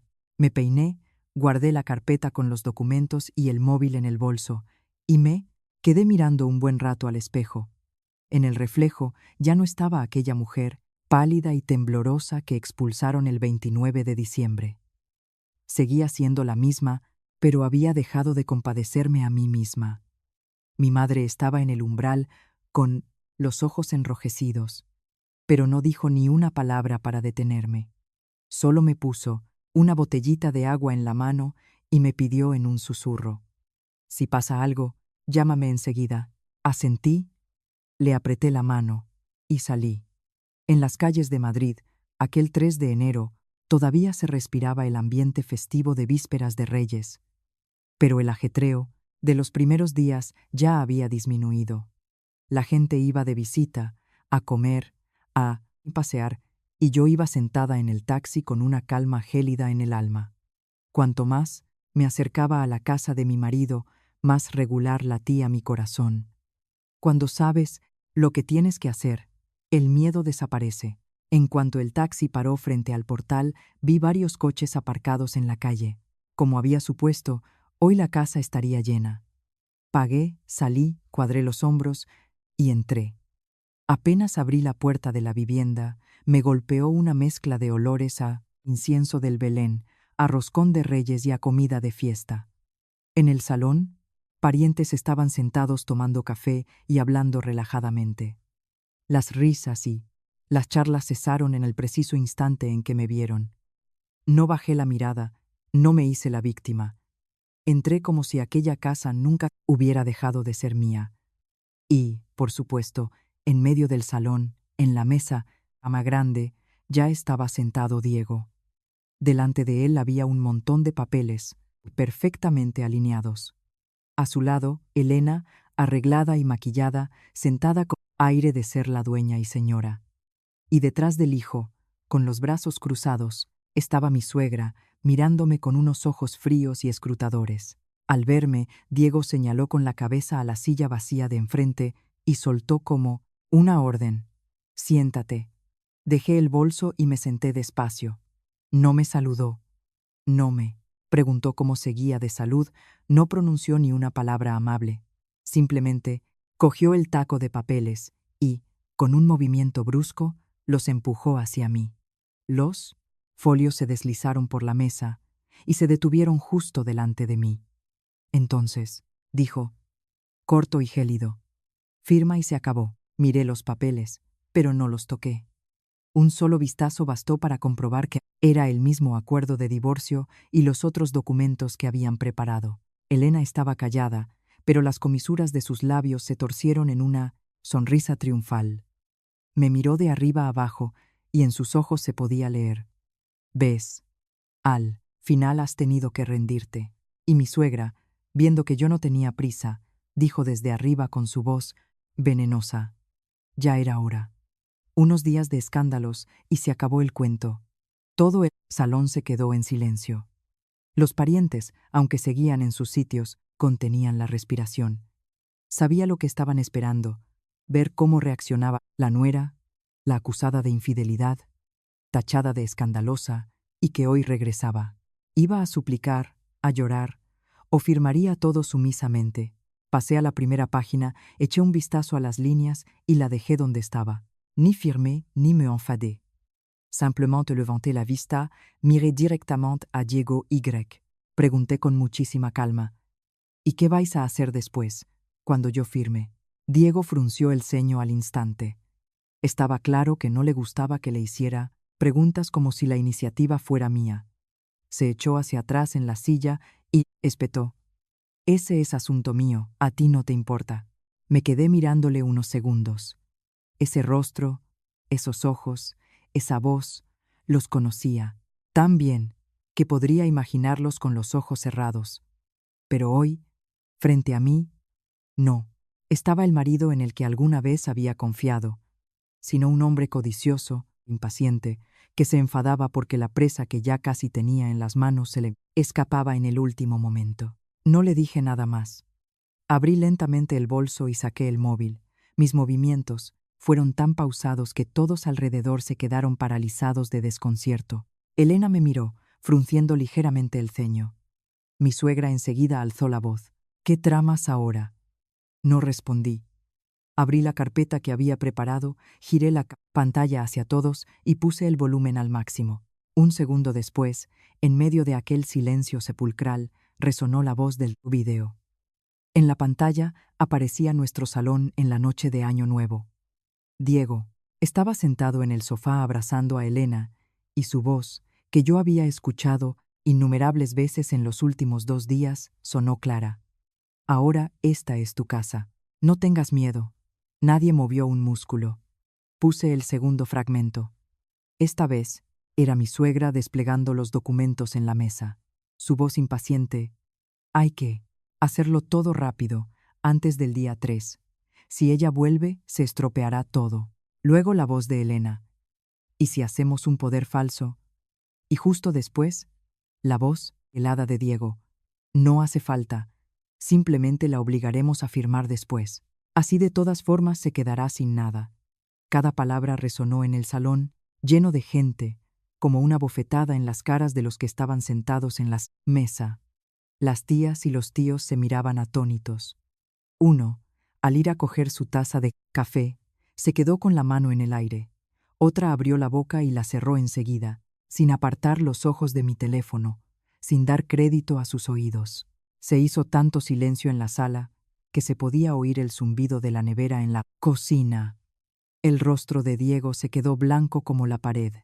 Elena, que hacía un minuto lucía un aire triunfal, palideció y apretó las manos sobre las rodillas, y mi suegra, que poco antes me daba lecciones de moral, se quedó rígida tras el respaldo de la silla. Sus labios se movían, pero no lograban emitir sonido alguno. Apagué la pantalla. En la sala seguía reinando el mismo silencio de muerte. Dejé el móvil en la mesa, levanté la vista y miré fijamente a Diego. Mi voz no era alta, pero cada palabra sonó nítida, fría y definitiva. No he venido aquí a firmar, he venido para que todos vean la verdadera cara que tenéis. En cuanto terminé, en aquel salón aún paralizado por el silencio, algo cambió. El silencio se volvió sobrecogedor, porque ya no era simple incomodidad, era el shock de gente que acababa de ver cómo se caía la máscara bajo la cual se escondía la inmundicia. Pero Diego no era de los que acepta la derrota en silencio. Se quedó de piedra solo unos segundos, y luego saltó como un resorte. Su rostro se puso rojo, púrpura, los ojos se le inyectaron en sangre. Se inclinó bruscamente sobre la mesa y se abalanzó hacia mí. Hace unos días seguramente me habría encogido de miedo, pero ahora estaba preparada para lo peor. Justo cuando alargó la mano para arrancarme el teléfono, me aparté y empujé mi silla hacia atrás. Su mano chocó contra el borde de la mesa, y las tazas tintinearon. Gritó, con la voz quebrada: todo es mentira, es un montaje. Me erguí, sujetando el móvil con una mano y apoyando la otra en el respaldo de la silla. Le miré desde arriba, viendo su furia, a través de la cual ya asomaba el pánico, y le pregunté con frialdad: ¿un montaje? Entonces déjame poner esto, a ver si queda más claro. Sin esperar respuesta, le di al play a otro audio. Se oyó un leve crujido, y, luego la voz de Diego, clara como una campana: hay que echarla antes de Nochevieja, si no, no podremos tramitar las escrituras. No tuve que decir nada más. Esa sola frase bastó. Se levantó un murmullo en la habitación. Una tía, sentada junto a la ventana, se levantó de golpe. Su rostro expresaba puro horror. Clavó la mirada en Diego y luego se volvió hacia los padres de él, chillando: Dios mío, ¿cómo se puede ser así? Sus palabras fueron como una chispa cayendo sobre heno seco. Todos empezaron a susurrar, a negar con la susurrar cabeza. Los que un minuto antes me miraban con dudas, ahora lo hacían de manera muy distinta. Miraban a Diego, a Elena y a mi suegra, con cara de shock y repulsión.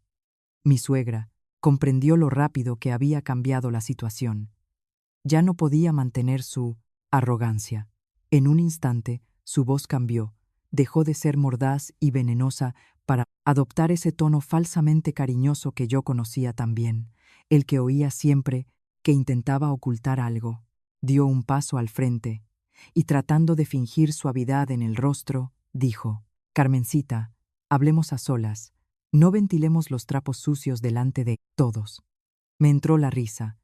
Hacía solo unos días estaba plantada en la puerta, echándome estando yo enferma, sin darme la más mínima oportunidad.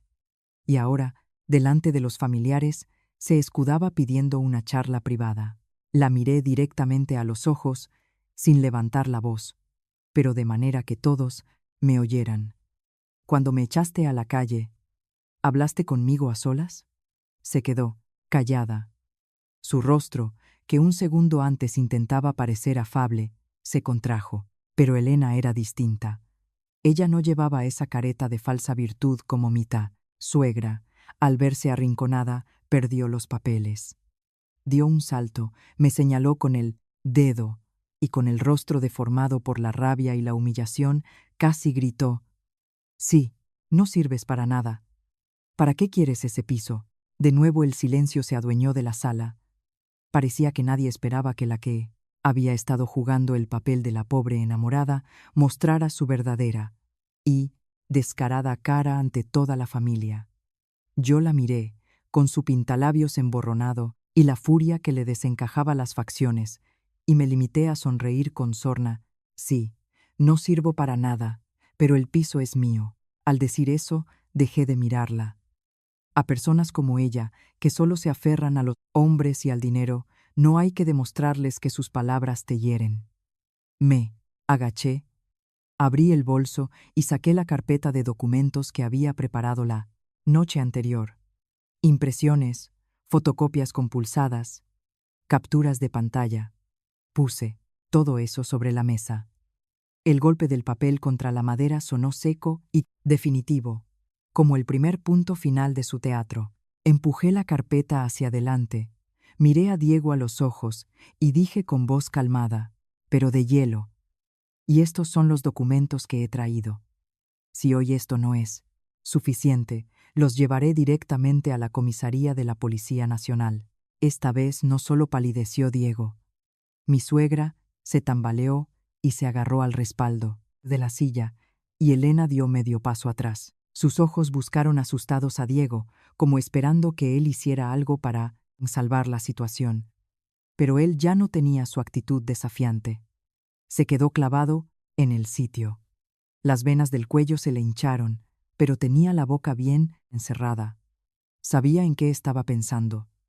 ¿Estaré yendo de farol? ¿Me atreveré de verdad? ¿Qué podía hacer él delante de todos esos parientes que ahora le miraban con desprecio? Y yo, de pie en medio de aquella sala, por primera vez en casi 10 años de matrimonio, no me sentía inferior a nadie. Me habían echado a la calle como si fuera un mueble viejo. Habían querido dejarme sin nada. Habían esparcido rumores para hundirme en la miseria. Pero en este minuto sabía que la balanza había cambiado.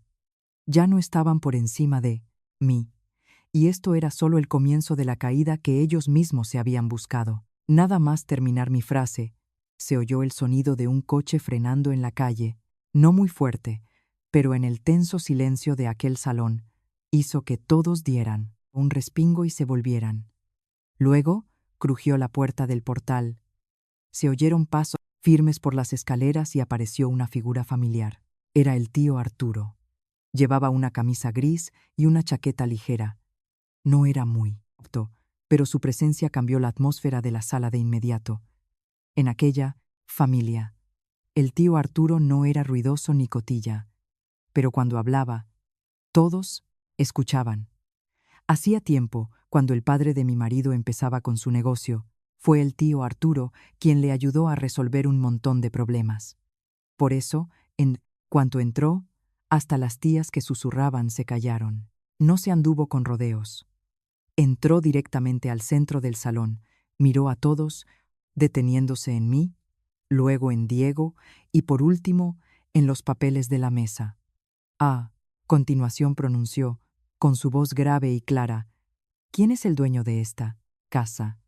En el salón cayó un silencio sepulcral. Mi suegra abrió la boca, pero yo di un paso adelante y respondí tranquilamente: «Yo, tío Arturo». Me miró, asintió y se volvió hacia Diego. Su cara no mostraba furia, pero su calma daba escalofríos. Miró a su sobrino y espetó, clavando cada palabra como un clavo: «¿Tú sabes quiénes son sus padres?». Obviamente, Diego no entendió a dónde quería ir a parar. Aún no se había recuperado del shock y ahora le venía esta pregunta de golpe. balbuceó. Bueno, gente normal. No le dio tiempo a terminar, cuando el tío Arturo dio un fuerte manotazo en la mesa. El ruido hizo saltar las tazas. El café se derramó. La voz del tío Arturo se elevó, cargada de desprecio. ¿Gente normal? ¿Gente que le ha dejado un piso así?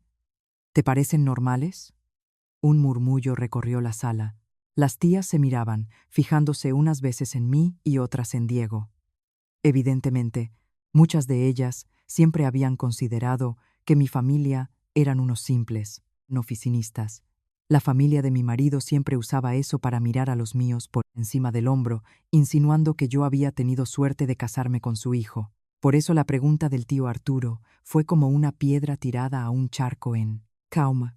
Yo me quedé callada, no por miedo, sino porque lo sabía. En ese momento, las palabras del tío Arturo pesarían muchísimo más que las mías. Si hablas tú misma, pueden pensar que presumes o te justificas. Pero si habla un familiar respetado, es como un mazo golpeando las ilusiones que la familia de mi marido llevaba acariciando tanto tiempo. El tío Arturo se apoyó en la mesa y mirando fijamente a Diego, fue soltando las palabras. Como a ti. Este piso está en una zona de Madrid que el año pasado entró en el plan de rehabilitación urbana y gentrificación. Su valor ahora se ha multiplicado por varios enteros. Y tú, con esa cabeza vacía, ¿te pensaste que era un pisito cualquiera y decidiste hacer de las tuyas? ¿Eh? Al oír eso, sentí que un escalofrío me bajaba por la columna. No por sorpresa, sino porque el tío Arturo había dicho en voz alta algo que, seguramente, ellos ni siquiera imaginaban. Yo sí sabía lo del plan de rehabilitación por un conocido del ayuntamiento, pero la información aún no era pública. No se lo dije ni a Diego ni a mi suegra, conociendo su avaricia. Y ahora ese silencio mío se había convertido en su sentencia. Diego abrió los ojos como platos, mirando al tío Arturo y luego a mí. Su cara pasó del pánico a un shock total.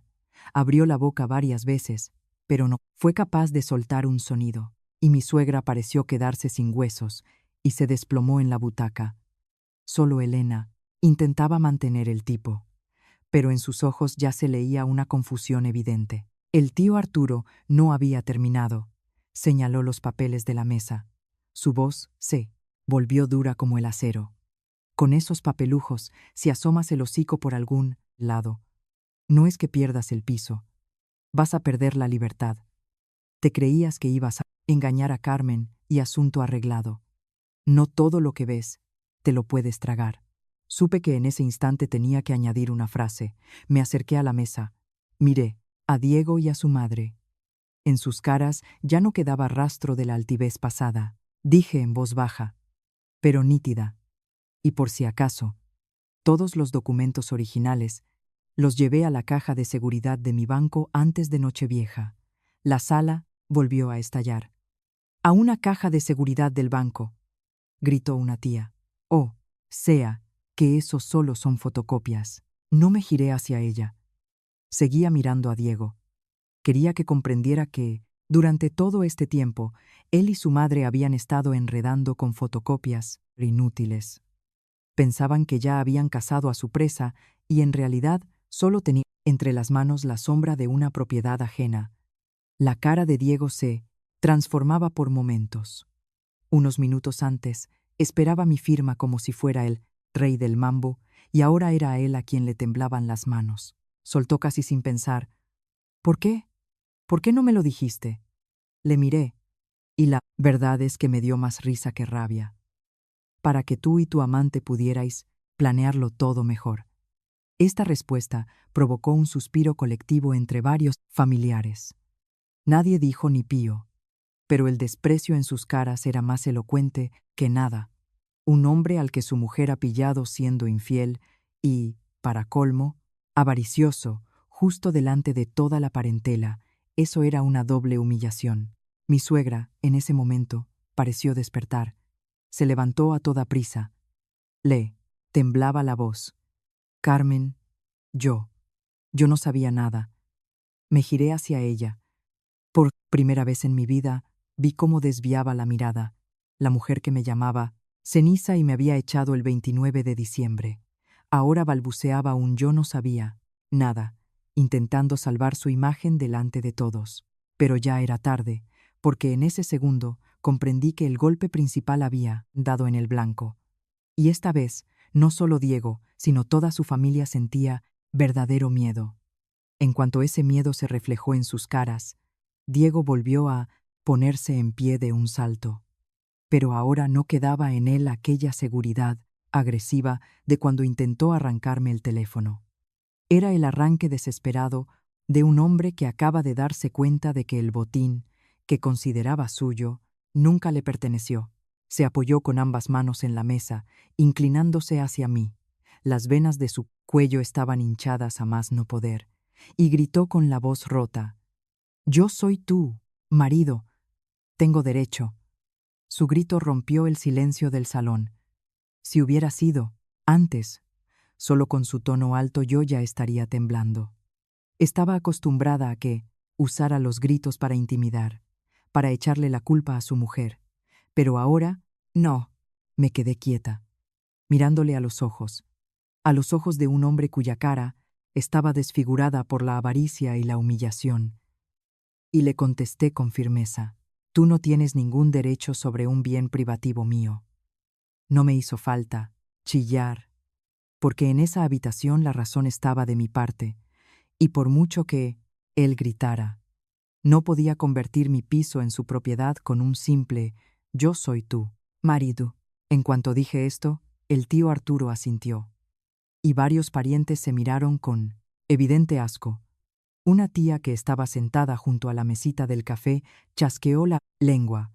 «Madre mía, nunca pensé que un hombre pudiera ser tan interesado». Diego, al oírlo, se puso más rojo aún.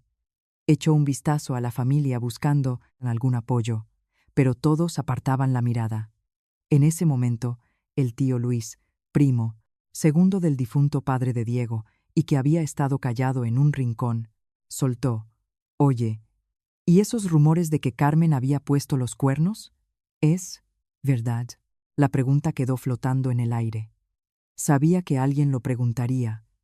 La familia de mi marido se había esforzado tanto en difundir esa mentira que, incluso ahora, viendo toda la verdad de su avaricia, los familiares podrían dudar. No tuve ninguna prisa en contestar. Simplemente volví a coger el móvil. No me puse a dar explicaciones. Le di a reproducir a otro archivo de audio. Unos segundos después, en medio del salón en el que todos aguantaban la respiración, sonó la voz nítida de Elena. Cuando ella firme, la echamos a la curería. Calle para siempre. No hacía falta explicar nada más. Todos entendieron quién era la ella de esa frase. Era yo, la mujer a la que acababan de acusar de todos los pecados para obligarla a firmar y dejarla en la ruina. Esa frase no solo desveló el plan de Elena, sino que tumbaba por completo los rumores de mi infidelidad, porque si yo de verdad tuviera la culpa, ¿para qué iban a esperar a que firmara para echarme definitivamente? Un murmullo de asombro llenó la sala. Todas las miradas se clavaron de inmediato en Elena. Se quedó petrificada y su rostro empalideció. Hacía un momento intentaba hacerse la dueña de la situación. Y ahora parecía una gata apaleada. Dio un paso atrás y balbuceó: Yo solo estaba de broma». «¿De broma?», chilló de pronto una de las tías. «¿Qué broma? Intentar echar a una persona a la calle y robarle su casa». Elena se calló. La gente como ella, cuando se siente apoyada por un hombre, es de lengua afilada, pero cuando la arrinconan delante de una multitud, lo único que sabe balbucear es «era una broma». Yo la miraba sin regodearme, solo con desdén. Creía que por levantarle el marido a otra había ganado. Pensaba que por colarse en el matrimonio ajeno iba a ser la señora de la casa, pero al final, ante todos, no se vio su fuerza, sino su naturaleza miserable. En aquel momento mi suegra empezó a temblar de verdad, no de rabia como antes, sino por el miedo de quien ve que todo su mundo se viene abajo. Se apoyó en el reposabrazos, Su voz sonó débil y entrecortada. Carmencita. Me he equivocado. Yo seguí en el mismo sitio. Oía sus palabras, pero no me di la vuelta. Puede que alguien pensara que iba a ablandarme, ya que siempre había sido una nuera dócil. Pero hay disculpas que llegan demasiado tarde. Tan tarde, que ya no son arrepentimiento, sino un intento de salvar el pellejo. Miré al frente y dije sin la menor emoción: por los errores hay que pagar. Esta frase hizo que tanto mi suegra como Diego se quedaran paralizados. Evidentemente, no esperaban tanta frialdad por mi parte. Pero yo sabía que no. Era frialdad, era justicia.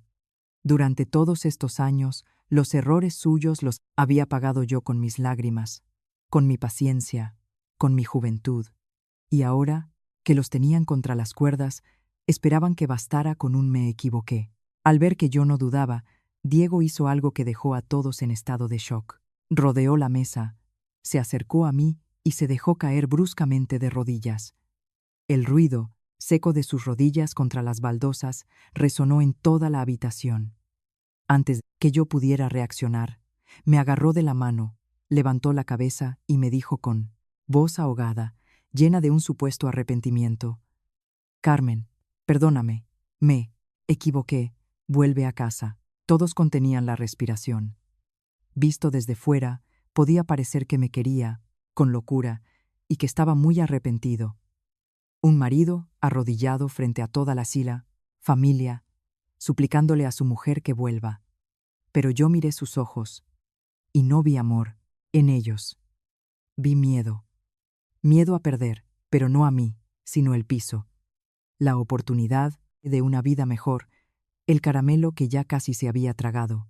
Le solté la mano con firmeza, sin ser brusca, pero de tal modo que entendiera que ya no era esa mujer a la que se puede conmover con lágrimas de cocodrilo. Le miré de arriba abajo y le solté con un tono gélido: no estás de rodillas por mí, estás de rodillas por este piso. Y después de esas palabras, supe que no solo él, sino todos los presentes, por fin vieron la verdadera cara de este hombre. Nada más decir esto, la mano de Diego, que descansaba en su rodilla, cayó floja.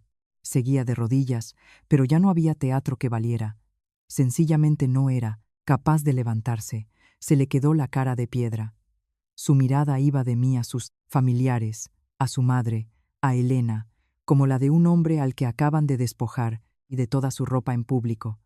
Pero yo sabía que aquello no era suficiente. Si me iba ahora dejándole en evidencia, mañana volverían a darle la vuelta a la tortilla. Había que cerrarlo todo de verdad. Me agaché, abrí otra vez el bolso y saqué otra carpeta más gruesa. Esto era diferente. Era el dossier que le había pedido preparar a don Alejandro. Una denuncia a la policía, un anexo con las pruebas y un breve resumen de sus fechorías. Solté la carpeta sobre la mesa, justo delante de Diego, a la vista de todo el mundo. El chasquido del papel contra la madera sonó bajo, pero en aquel espeso silencio. Sonó como el cerrojo de una puerta al cerrarse con llave. Miré hacia delante y dije lenta y claramente: esto es una denuncia por delito de estafa y falsedad documental. Pareció que el aire del salón se helaba. Si los videos y audios los habían dejado en shock, la palabra denuncia les hizo entender la gravedad de la situación. Eso ya no era una bronca familiar, era la ley, eran consecuencias reales y penales. Y si lo había traído, era porque no bromeaba. Diego levantó la cabeza de golpe. Tenía la cara blanca como la tiza. Miró la carpeta, luego a mí. La desesperación de su mirada dio paso a un terror. Absoluto, dijo con voz ronca. Pero tú no harías eso. Me dio hasta un poco de risa amarga. De verdad pensaba que no me iba a atrever. Pensaba que solo venía a darle un susto y que al final me sentaría a negociar con él. Ese tipo de hombres son así. Cuando hacen una canallada lo calculan todo a milímetro. Pero cuando se enfrentan a consecuencias legales de verdad, hacen preguntas tontas, como si no entendieran cómo se había llegado a ese punto. Le Miré a los ojos y contesté con una calma de hielo. ¿Y tú crees que a mí me queda algo que perder? Esa pregunta no era solo para él. Era para todos los que estaban allí sentados, esperando que aguantara carros y carretas por el bien de la paz familiar. Cuando a una mujer la meten en un callejón sin salida, cuando su marido y su suegra la arrastran por el barro, ¿a qué le va a tener miedo? En ese momento sonaron pasos en el rellano. No me di la vuelta. Sabía de quién se trataba. Entró en el salón Alejandro Méndez, con camisa impecable y su maletín negro de piel. Detrás le seguía un asistente más joven. Entraron como si estuvieran más que acostumbrados a este tipo de escenarios. Don Alejandro saludó al tío Arturo, hizo un gesto a los mayores y se puso a mi lado. Abrió el maletín, sacó un papel con el membrete del bufete de abogados y dijo muy claro: «Soy el representante legal de doña Carmen García. Todas las pruebas de las que disponemos son más que suficientes para iniciar un proceso por la vía penal. Sí, la otra parte continúa con sus actos ilícitos». Parecía que en la habitación se había acabado el oxígeno. Mi suegra se tambaleó. Diego se derrumbó y Elena, que había estado a su lado todo el rato, empezó a retroceder lentamente. Paso a paso, iba yendo hacia la puerta. Tenía la cara pálida por el susto. Por fin susurró, lo bastante alto para que todos lo oyeran: «Yo no tengo nada que ver con esto». Diego se giró hacia ella, bruscamente. Está claro que no esperaba que la mujer por la que había montado todo el circo le diera la patada tan rápido. La miró con la desesperación del trocado, que se ahoga. «Elena, ¿tú me vas a dejar tirado?». Era, a la vez, patético y ridículo. Nadie decía nada. Todos sabían que si Elena se quedaba ahora de su lado, solo cavaría su propia tumba. Y no dudó ni un momento. Se estiró, se colocó bien el bolso en el hombro y, evitando mirarle, soltó con una voz gélida y sin emociones: «Tú ya no tienes nada de lo que a mí me interesa». Cada palabra cortaba como un cuchillo jamonero. Los familiares soltaron un quejido, alguno negó con la cabeza con asco, y Diego parecía como si le hubieran dado con un bate en la nuca. Simplemente la miraba, sin comprender cómo se había hundido todo tan rápido. Pero yo lo entendía perfectamente. Entre ellos nunca hubo amor, solo interés. Y cuando el interés se esfumó, su amor se disipó como el humo. Me quedé de pie en mitad del salón, observando cómo aquellas dos personas que habían conspirado contra mí ahora se apuñalaban mutuamente. Y en el instante en que Elena dijo su última frase, supe que había asestado el golpe definitivo. Tras las palabras de Elena, nadie más dijo «esta boca es mía». El salón, donde tantas risas habían sonado, se quedó congelado en silencio. Diego seguía de rodillas, pero eso ya no importaba. Doña Pilar estaba sentada en la butaca y las lágrimas le caían por la cara, pero nadie se acercaba a consolarla. Aguardé unos segundos y le hice un gesto con la cabeza a don Alejandro. Él lo entendió. Sacó otro papel de su maletín y lo dejó en la mesa. Todos entendieron que era el acuerdo de divorcio. Cogí un bolígrafo. Por un instante me quedé paralizada, no por dudas, sino por los recuerdos. Los años en los que pensaba que si aguantaba un poco más, todo iría a mejor. Las lágrimas que me había tragado por mantener la paz en la familia. Resultó que mi aguante no salvó mi familia, solo enseñó a los demás a hacerme daño. Me incliné sobre la mesa y firmé con fuerza, sin que me temblara el pulso. Cuando dejé el bolígrafo en la mesa, escuché suspiros a mis espaldas. Nadie me dijo: «Piénsalo mejor». Todos sabían que ya no había nada que pensar. Mi suegra empezó a llorar a mares de repente. «Carmencita, dame una oportunidad». Me equivoqué. Me volví hacia ella. Por primera vez la miraba un rato largo, sin miedo y sin ganas de complacerla. Veía a la mujer que me había hecho sentir culpable tantas veces, ahora débil y llena de remordimientos. Pero ya era tarde. Dije con suavidad: «Hay cosas que no tienen arreglo. Doña Pilar, a lo mejor podrá usted empezar de cero con otra persona, pero conmigo ya no. Se quedó en silencio. Supo que no es que yo no le diera una oportunidad, es que ya no había nada que dar. A Diego ni lo miré. El hombre que había sido mi marido había borrado todo, el amor y el respeto. Me di la vuelta y me dirigí a la salida. Cada paso era firme. Ya no sentía aquel peso que me hundía contra el asfalto el 29 de diciembre. Entonces me fui humillada y abandonada. Ahora me iba por decisión propia. Nadie me detuvo. La puerta se abrió y la luz inundó la entrada. En la calle el aire estaba fresco y ligero, como si acabara de salir de un cuarto cerrado, agobiante y rancio. En el portal me estaba esperando mi madre. No preguntó nada, simplemente me miraba con sus ojos bondadosos e inquietos. Cuando me acerqué, me agarró del brazo y me dijo bajito: «Vamos a casa, hija». La miré y por primera vez en muchos años sonreí de verdad. «Sí, mamá, vámonos, a casa». Echamos a andar y nos alejamos. Atrás quedaron aquel edificio, aquella gente, pero ya no tenían nada que ver conmigo. Y no porque lo hubiera olvidado o perdonado todo, sino porque había decidido dejarlo ir. Dejar ir no es de cobardes. Es comprender que, si te sigues agarrando a algo, solo te haces daño. El aire frío me daba en la cara y respiré a pleno pulmón. No sabía qué me depararía el futuro, pero sabía que a partir de aquel día de Reyes ya no iba a vivir mi antigua vida, y con eso me bastaba y me sobraba.